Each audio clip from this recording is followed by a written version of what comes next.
നമസ്കാരം. ഗൾഫ് ഫോക്കസിലേക്ക് പ്രിയ പ്രേക്ഷകർക്ക് സ്വാഗതം. ഞാൻ ഗോകുൽ രവി. വിശദമായ റിപ്പോർട്ടുകളിലേക്ക്. 2 ദിവസത്തെ സന്ദർശനത്തിനായി അമേരിക്കൻ പ്രസിഡന്റ് ഡൊണാൾഡ് ട്രംപ് UAE-യിലെത്തി. അബുദാബി വിമാനത്താവളത്തിൽ UAE president Sheikh Mohammed bin Zayed Al Nahyan Donald ട്രംപിനെ സ്വീകരിച്ചു. UAE-യുടെ പരമോന്നത സിവിലിയൻ ബഹുമതിയായ ഓർഡർ ഓഫ് സയ്യിദ് ബഹുമതി ട്രംപിന് UAE പ്രസിഡന്റ് കൈമാറി. 17 വർഷങ്ങൾക്ക് ശേഷം ഔദ്യോഗിക സന്ദർശനത്തിനായി ഒരു US പ്രസിഡന്റ് UAE-യിലെത്തിയപ്പോൾ മനസ്സു നിറഞ്ഞാണ് UAE സ്വീകരിച്ചത്. അമേരിക്കൻ പ്രസിഡന്റിനോടുള്ള ആദരസൂചകമായി UAE-യുടെ വ്യോമാതിർത്തി മുതൽ UAE സൈനിക വിമാനങ്ങൾ അകമ്പടിക്കെത്തിയിരുന്നു. തുടർന്ന് അബുദാബി വിമാനത്താവളത്തിൽ UAE president Sheikh Mohammed bin Zayed Al Nahyan നേരിട്ടെത്തി ട്രംപിനെ സ്വീകരിച്ചു. അബുദാബി ഉപഭരണാധികാരിയും ദേശീയ സുരക്ഷാ ഉപദേഷ്ടാവുമായ ഷെയ്ഖ് തൻഹൂൻ ബിൻ സായിദ്, ഉപപ്രധാനമന്ത്രിയും വിദേശകാര്യമന്ത്രിയുമായ ഷെയ്ഖ് അബ്ദുള്ള ബിൻ സായിദ് എന്നിവരടക്കം പ്രമുഖരും വിമാനത്താവളത്തിലെത്തിയിരുന്നു. തുടർന്ന് അബുദാബി ഗ്രാൻഡ് മോസ്കിലെത്തിയ ട്രംപ് UAE പ്രസിഡന്റുമായി കൂടിക്കാഴ്ച നടത്തി.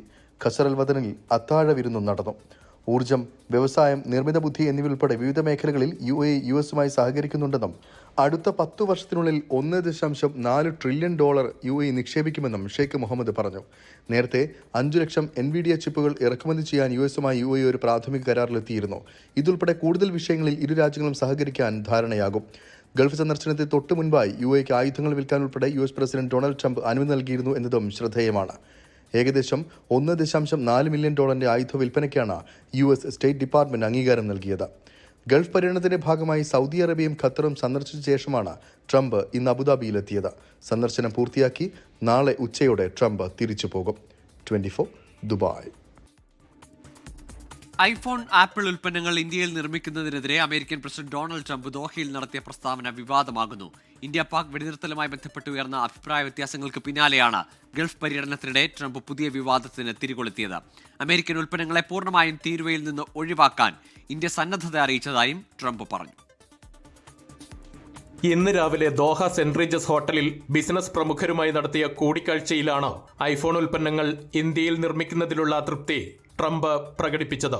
ലോകത്തിലെ ഏറ്റവും കൂടുതൽ തീരുവ ഈടാക്കുന്ന രാജ്യങ്ങളിലൊന്നാണ് ഇന്ത്യയെന്നും ഇന്ത്യയിൽ കച്ചവടം നടത്തുക എന്നത് വളരെ പ്രയാസകരമായ കാര്യമാണെന്നും ട്രംപ് വിമർശിച്ചു.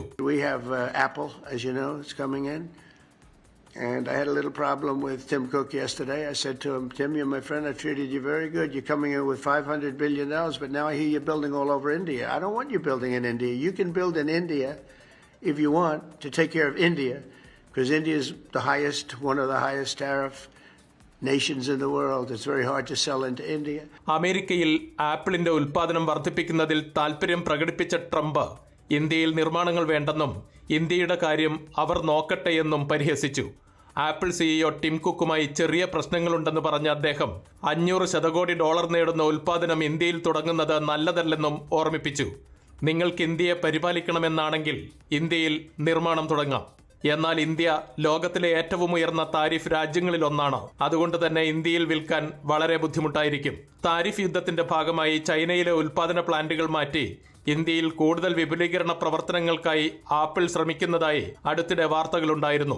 അതേസമയം അമേരിക്കൻ ഉൽപ്പന്നങ്ങൾക്ക് ഇന്ത്യ പൂർണ്ണമായും തീരുവ ഒഴിവാക്കാനുള്ള സന്നദ്ധത വാഷിംഗ്ടണിനെ അറിയിച്ചതായും ഇതേ ചടങ്ങിൽ ട്രംപ് പ്രഖ്യാപിച്ചു. പാകിസ്ഥാൻ വെടിനിർത്തലിന് പിന്നിൽ ട്രംപാണെന്ന അവകാശവാദത്തിന് പിന്നാലെ താരിഫ് വിവാദത്തിനും കൂടുതൽ ചൂട് പകരുന്നതാണ് ട്രംപിന്റെ പുതിയ പരാമർശങ്ങൾ. ഇന്നലെ ഉച്ചയോടെ ദോഹയിലെത്തിയ ട്രംപ് ഇന്ന് ഖത്തറിലെ അൽ ഒദൈദ് അമേരിക്കൻ സൈനിക താവളം കൂടി സന്ദർശിച്ചാണ് UAE-യിലേക്ക് തിരിച്ചത്.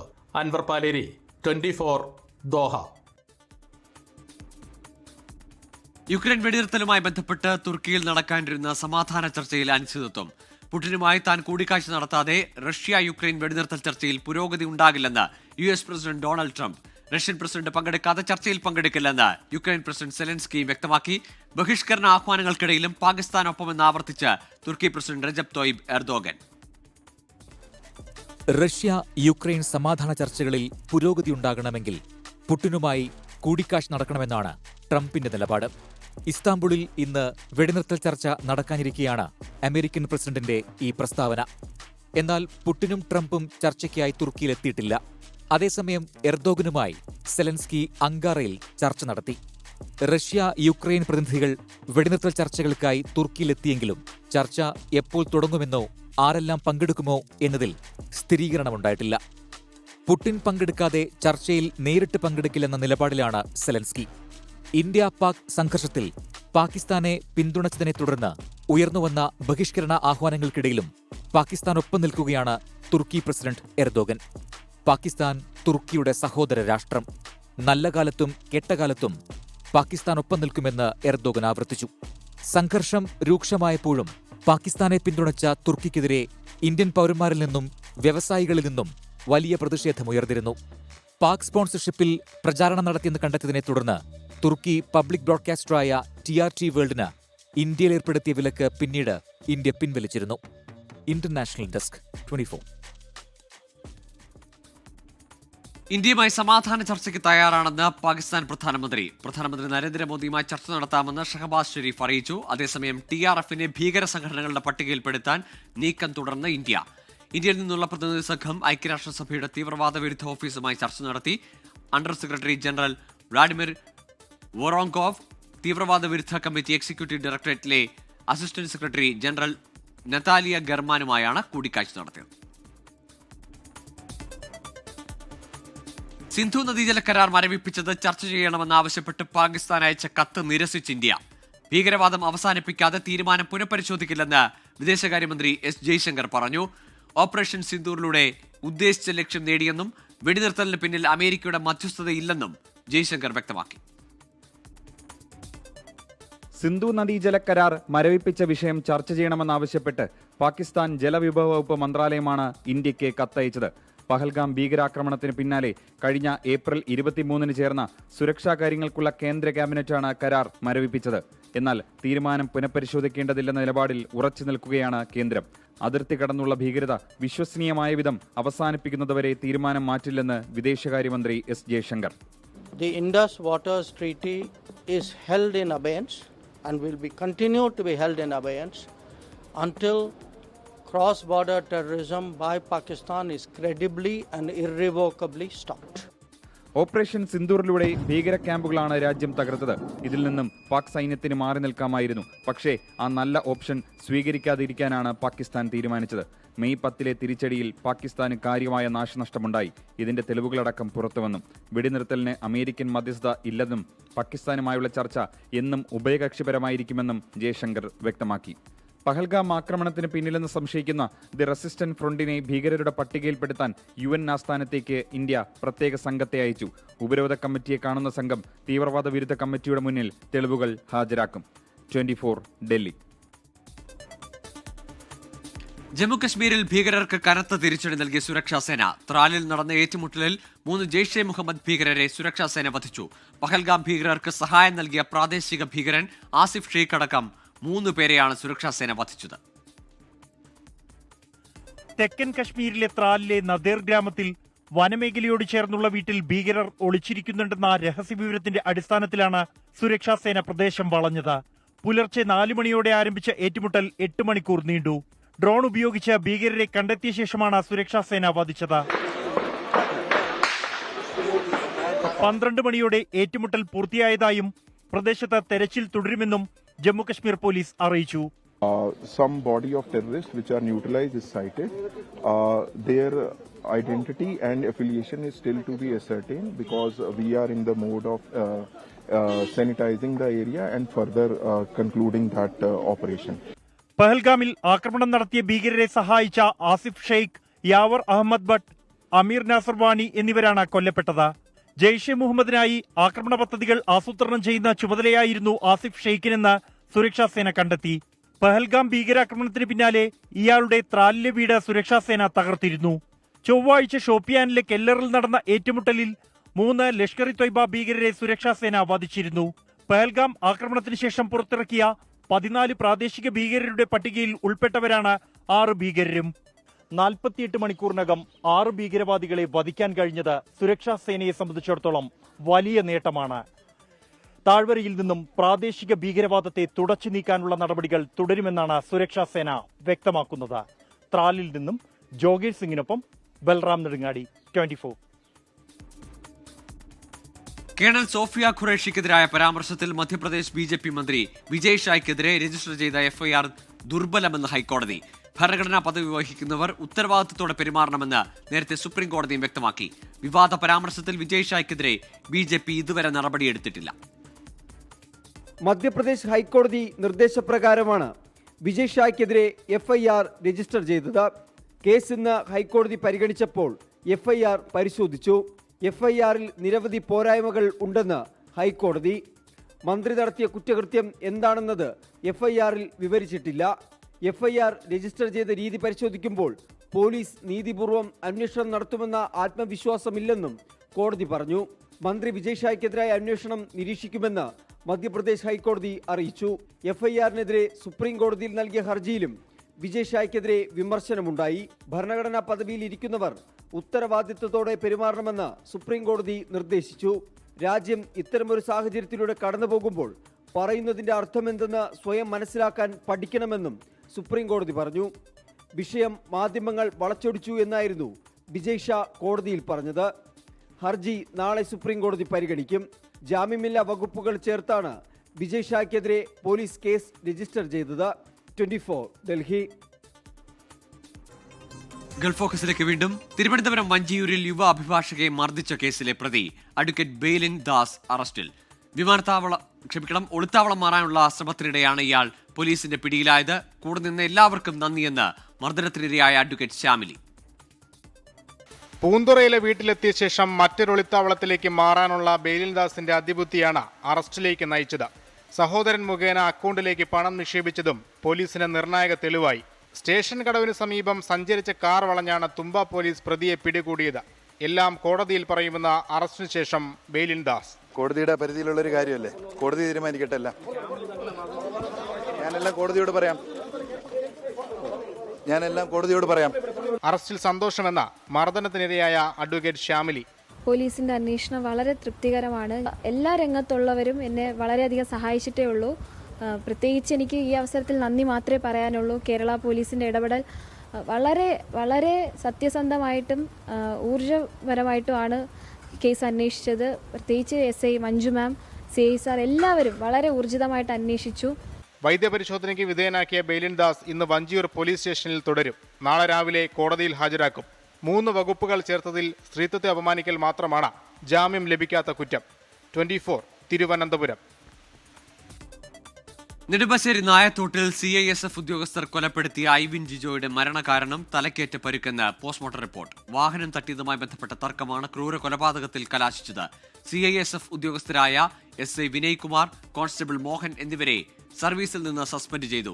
ഐവിൻ ജിജോയെ ബോണറ്റിൽ ഇടിച്ചിട്ട് 1 കിലോമീറ്ററോളം ദൂരമാണ് പ്രതികൾ കാർ ഓടിച്ചത്. തലക്കേറ്റ പരിക്കിന് പുറമെ ഐവിന്റെ ശരീരത്തിലും മർദ്ദനമേറ്റ പാടുകളുണ്ടെന്നാണ് പ്രാഥമിക പോസ്റ്റ്മോർട്ടം റിപ്പോർട്ടിലുള്ളത്. മൃതദേഹം ബന്ധുക്കൾക്ക് വിട്ടുനൽകി.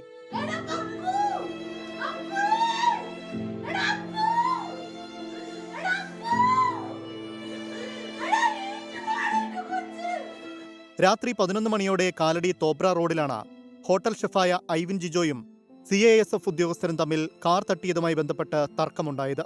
പിന്നാലെ CISF ഉദ്യോഗസ്ഥർ ഐവിനെ കാർ ഇടിപ്പിച്ചു. ഇടിയുടെ ആഘാതത്തിൽ യുവാവ് CISF ഉദ്യോഗസ്ഥരുടെ കാറിന്റെ ബോണറ്റിൽ അകപ്പെട്ടു.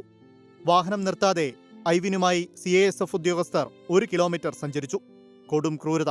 വണ്ടിയിൽ കയറ്റുമ്പോൾ ജീവൻ ഉണ്ടായിരുന്നില്ല, ആളെ എടുത്ത് കയറ്റാൻ പറ്റുന്ന അവസ്ഥയായിരുന്നില്ല. പിന്നെ ഇവിടുത്തെ ചെറുപ്പക്കാരെല്ലാവരും കൂടിയിട്ട് ഈ പാൻറ്റിൻ്റെ അവിടെ ബെൽറ്റുമേൻ ബനിയന്മേൻ പിടിച്ചുള്ളൂ. ശരീരത്തിൽ പിടിച്ചാൽ ചിലപ്പോൾ ഊരി പോരുന്ന അവസ്ഥയിലാണ്.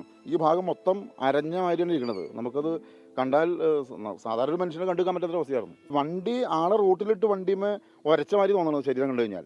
പ്രതികളുമായി തർക്കിക്കുന്ന വീഡിയോ ഐവിൻ സ്വന്തം മൊബൈലിൽ പകർത്തിയതായി റൂറൽ SP പറഞ്ഞു. കൊലക്കുറ്റം ചുമത്തിയാണ് കേസെടുത്തിരിക്കുന്നത്.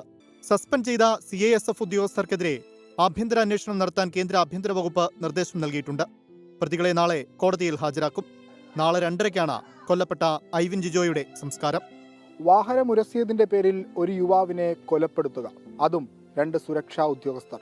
കൊടും ക്രൂരതയുടെ മറുപേരായി മാറിയിരിക്കുകയാണ് ഈ 2 CISF ഉദ്യോഗസ്ഥർ. കൊച്ചിയിൽ നിന്ന് വിഷ്ണു കച്ചേരിക്കൊപ്പം വിഷ്ണു സുരേഷ്, 24.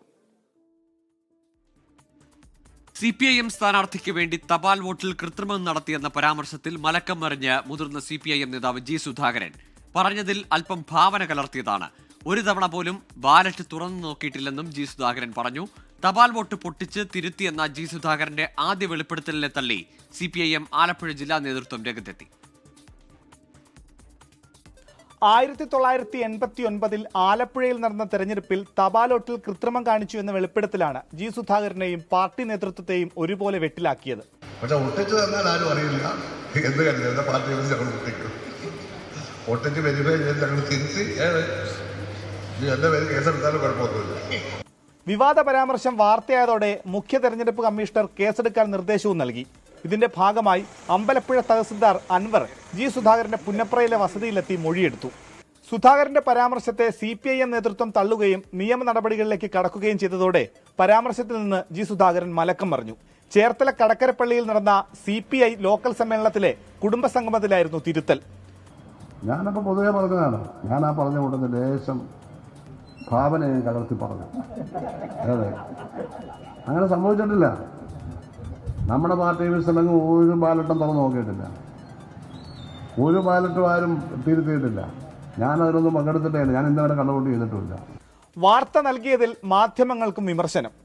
നമ്മുടെ മാധ്യമങ്ങളെ കൊണ്ട് എടുത്തിട്ട് നമുക്ക് വേറെ വാർത്തയൊന്നുമില്ല. സുധാകരന്റെ വെളിപ്പെടുത്തലിനെ CPIM ജില്ലാ നേതൃത്വം തള്ളി. തെരഞ്ഞെടുപ്പ് അട്ടിമറിക്കുന്ന പാരമ്പര്യം CPIM-നില്ല.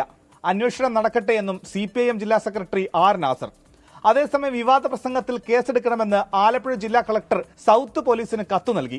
പോലീസ് ഇത് സംബന്ധിച്ച നിയമ ഉപദേശം തേടി. 1989 നടന്ന സംഭവമായതുകൊണ്ടാണ് നിയമ ഉപദേശത്തിന് വിട്ടതെന്ന് സൗത്ത് പോലീസ് അറിയിച്ചു. ജി സുധാകരന്റെ വെളിപ്പെടുത്തൽ ജനാധിപത്യത്തോടുള്ള CPIM കാണിക്കുന്ന വെല്ലുവിളിയാണെന്നും നിയമ നടപടി സ്വീകരിക്കുന്നതിൽ BJP ഇടപെടുമെന്ന് BJP ജില്ലാ നേതൃത്വം വാർത്താക്കുറിപ്പിലൂടെ അറിയിച്ചു. 24 ആലപ്പുഴ. ഇപ്പോൾ വരുന്ന ഒരു വാർത്തയിലേക്കാണ്. അർജന്റീന ഫുട്ബോൾ ടീമിന്റെ കേരള സന്ദർശനം ഈ വർഷം ഉണ്ടായേക്കില്ല. ഒക്ടോബറിൽ ചൈനയിൽ 2 മത്സരങ്ങൾ കളിക്കും. നവംബറിലെ മത്സരങ്ങൾ ആഫ്രിക്കയിലും ഖത്തറിലും. ഒക്ടോബർ അവസാനത്തോടെ കേരളത്തിൽ കളിക്കാനെത്തുമെന്നായിരുന്നു കായിക മന്ത്രിയുടെ പ്രഖ്യാപനം. അനിൽ വാസുദേവ് ഉണ്ട് സ്പോർട്സ് ഡെസ്കിൽ നിന്ന്. അനിൽ, ആരാധകർ ഏറെ പ്രതീക്ഷയോടെ കാത്തിരുന്നതാണ്, അത് നീളുകയാണോ? തീർച്ചയായും അങ്ങനെ തന്നെ വേണം കാര്യങ്ങൾ മനസ്സിലാക്കാൻ. കാരണം അർജന്റീന ടീമിന്റെ സന്ദർശനത്തിനെ കുറിച്ച് ഇതുവരെ അർജന്റീന ഫുട്ബോൾ അസോസിയേഷൻ പോലും ഇതുവരെ പറഞ്ഞിട്ടില്ല. പക്ഷേ എന്നിരുന്നാൽ പോലും കായിക മന്ത്രിയുടെയും ഒപ്പം തന്നെ ടീമിന്റെ ഇന്ത്യയിലെ സ്പോൺസർമാരായ HSBC ഒക്കെ തന്നെ ചില പ്രസ്താവനകൾ നടത്തിയപ്പോൾ വലിയ പ്രതീക്ഷയിലായിരുന്നു കേരളത്തിലെ കായിക പ്രേമികൾ. പ്രത്യേകിച്ച് ലിയോണൽ മെസ്സിയെ ഒന്ന് നേരിൽ കാണാനുള്ള അവസരമായിട്ടാണ് പലരും കണ്ടത്. പക്ഷേ ഇപ്പോൾ പുറത്തു വരുന്ന റിപ്പോർട്ടുകൾ പ്രകാരം അർജന്റീന ടീമിന്റെ ഇന്ത്യ സന്ദർശനം ഈ വർഷം ഉണ്ടായിരിക്കില്ല എന്നുള്ളതാണ്. അർജന്റീനൻ ടീമുമായി ഏറ്റവും അടുത്ത ബന്ധമുള്ള ഒരു മാധ്യമ പ്രവർത്തകൻ TYC സ്പോർട്സിന്റെ അർജന്റീനയിലെ TYC സ്പോർട്സിന്റെ ഗാസ്റ്റൻ എഡ്യൂൾ എന്നുള്ള ജേർണലിസ്റ്റ് ആണ് ഇപ്പോൾ ടീമിന്റെ ഒക്ടോബറിലെയും നവംബറിലെയും ഈ ഷെഡ്യൂളുകൾ സംബന്ധിച്ച് കൺഫേംഡ് വാർത്തകൾ പുറത്തുവിടുന്നത്. ഈ ടീം അംഗങ്ങളും മെസ്സി അടക്കമുള്ള താരങ്ങളുമായി അടുത്ത ബന്ധമുള്ള ആളാണ് ഗാസ്റ്റൻ എഡ്യൂൾ. ഒപ്പം തന്നെ പല അർജന്റീന താരങ്ങൾ തന്നെ പറഞ്ഞിട്ടുണ്ട് ഗാസ്റ്റൻ എഡ്യൂൾ കൊടുക്കുന്നത് പോലെ വാർത്തകൾ കൊടുക്കണം. അത്ര കണ്ട് അർജന്റീനൻ ടീമുമായി അടുത്ത ബന്ധമുള്ള ആളാണ് ഗാസ്റ്റൻ എഡ്യൂൾ. അദ്ദേഹം പുറത്തുവിടുന്ന പ്രകാരം വാർത്ത ഒക്ടോബറിൽ ചൈനയിലായിരിക്കും 2 മത്സരങ്ങൾ. നവംബറിലെ മത്സരങ്ങൾ ഉണ്ടാവുക ആഫ്രിക്കയിലും ഒപ്പം തന്നെ ഖത്തറിലുമായിരിക്കും. അതായത് ഇന്ത്യയിൽ ഈ വർഷം അർജന്റീനൻ ടീം കളിക്കാൻ എത്തില്ല എന്ന് തന്നെയാണ് നേരത്തെ കായിക മന്ത്രി പറഞ്ഞിരുന്നത്. ഒക്ടോബറിൽ 2 സൗഹൃദ മത്സരങ്ങൾ കളിക്കാൻ വരുമെന്നാണ്.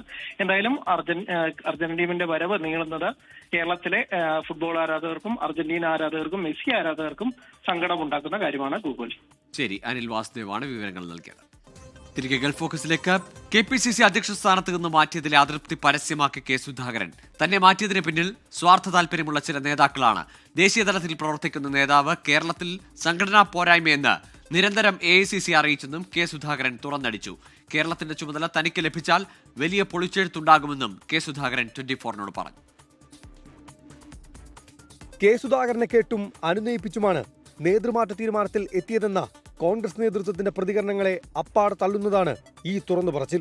തനിക്ക് നിരാശയുണ്ട്, അത് മറച്ചുവെക്കുന്നില്ലെന്ന് K. സുധാകരൻ 24-നോട്. എനിക്ക് നിരാശയുണ്ട്, സ്വാഭാവികം. ഇതിനാ മറച്ചു വെക്കുന്നു. അതിൻ്റെ പിന്നിലുള്ള ആളുകളെയൊന്നും കണ്ടെത്താൻ ഞാൻ ശ്രമിച്ചിട്ടില്ല. കാരണം ശത്രുക്കളെ ഉണ്ടാക്കാൻ എനിക്ക് താല്പര്യമില്ല. ചില നേതാക്കൾ തന്നെ പ്രസിഡന്റ് സ്ഥാനത്ത് നിന്ന് നീക്കാൻ നീക്കങ്ങൾ നടത്തി. കേരളത്തിൽ സംഘടനാപരമായി ഇല്ലാത്ത പ്രശ്നങ്ങൾ AICC നേതൃത്വത്തിന് മുന്നിൽ നിരന്തരമായി അവതരിപ്പിച്ചെന്നും K. സുധാകരൻ തുറന്നടിച്ചു. അഖിലേന്ത്യാ തലത്തിലുള്ള ഒരു നേതാവ് എല്ലാ അത്തരം കാര്യങ്ങളൊക്കെ പറഞ്ഞിട്ടുണ്ടെന്നാണ് എനിക്ക് ലേറ്റസ്റ്റ് ആയിട്ട് കിട്ടിയ അഭിപ്രായങ്ങൾ. സംസ്ഥാനത്ത് സജീവമായി നിൽക്കുകയാണ് തന്റെ ലക്ഷ്യം. വർക്കിംഗ് കമ്മിറ്റി അംഗമെന്ന നിലയിൽ കേരളത്തിന്റെ ചുമതല തനിക്ക് ലഭിക്കുമെന്നാണ് സൂചനയെന്നും K. സുധാകരൻ സൂചിപ്പിച്ചു. പാർട്ടി ഏൽപ്പിച്ചാൽ ഞാൻ എനിക്ക് ഡയറക്റ്റായിട്ട് അങ്ങനെ ഒരു ഇൻഫർമേഷൻ വന്നിട്ടില്ല. I got it from outside of party leaders. ഏത് പ്രതിബന്ധങ്ങളുണ്ടെങ്കിലും അതിനെ തട്ടിമാറ്റി പോകാനുള്ള നട്ടെല്ല് എനിക്കുണ്ട്. കേരളത്തിൽ വരാനിരിക്കുന്ന തെരഞ്ഞെടുപ്പുകളിൽ തനിക്ക് ഇടപെടാൻ സാധിക്കുമെന്നാണ് സുധാകരന്റെ പ്രതീക്ഷ. അരുൺ പൂപ്പറമ്പ, 24 കണ്ണൂർ. വനംവകുപ്പ് കസ്റ്റഡിയിലെടുത്തയാളെ ഇറക്കിക്കൊണ്ടുപോയ സംഭവത്തിൽ KU ജനീഷ് കുമാർ MLA-ക്കെതിരെ കേസെടുത്ത് പോലീസ്. വനംവകുപ്പ് ജീവനക്കാരെ MLA ഭീഷണിപ്പെടുത്തിയെന്നും പ്രതിയെ ഇറക്കിക്കൊണ്ടുപോയെന്നും FIR-ൽ പറയുന്നു. നടുവത്തുമൂഴി റേഞ്ച് ഓഫീസർ നൽകിയ പരാതിയിലാണ് കൂടൽ പോലീസ് ജനീഷ് കുമാർ MLA-ക്കെതിരെ കേസെടുത്തത്. പാടം ഫോറസ്റ്റ് സ്റ്റേഷനിലെ സംഘർഷത്തിലും പ്രതിയെ ഇറക്കിക്കൊണ്ടുപോയതിലുമാണ് കേസ്. ഉദ്യോഗസ്ഥരുടെ ജോലി തടസ്സപ്പെടുത്തിയെന്നും ഭീഷണിപ്പെടുത്തിയെന്നും FIR-ൽ പറയുന്നു. വനംവകുപ്പ് ഉദ്യോഗസ്ഥരുടെ മൊഴി ഉൾപ്പെടെ രേഖപ്പെടുത്തിയ ശേഷമാണ് കൂടൽ പോലീസ് കേസ് രജിസ്റ്റർ ചെയ്തത്. കേസെടുത്തെങ്കിലും MLA-യെ അറസ്റ്റ് ചെയ്യുന്നത് ഉൾപ്പെടെയുള്ള നടപടികളിലേക്ക് ഉടൻ കടക്കേണ്ട എന്നാണ് പോലീസ് തീരുമാനം. നിയമസഭാ സാമാജികനായതിനാൽ സ്പീക്കറുടെ ഉൾപ്പെടെ അനുമതി തേടിയ ശേഷമായിരിക്കും തുടർ നടപടികൾ. അതേസമയം വന്യജീവി ആക്രമണങ്ങൾക്കെതിരെ നാളെ കോന്നി ഡിവിഷണൽ ഫോറസ്റ്റ് ഓഫീസിലേക്ക് CPIM പ്രതിഷേധ മാർച്ച് നടത്തും. ഏരിയ കമ്മിറ്റികളുടെ നേതൃത്വത്തിലാണ് മാർച്ച്. 24 പത്തനംതിട്ട.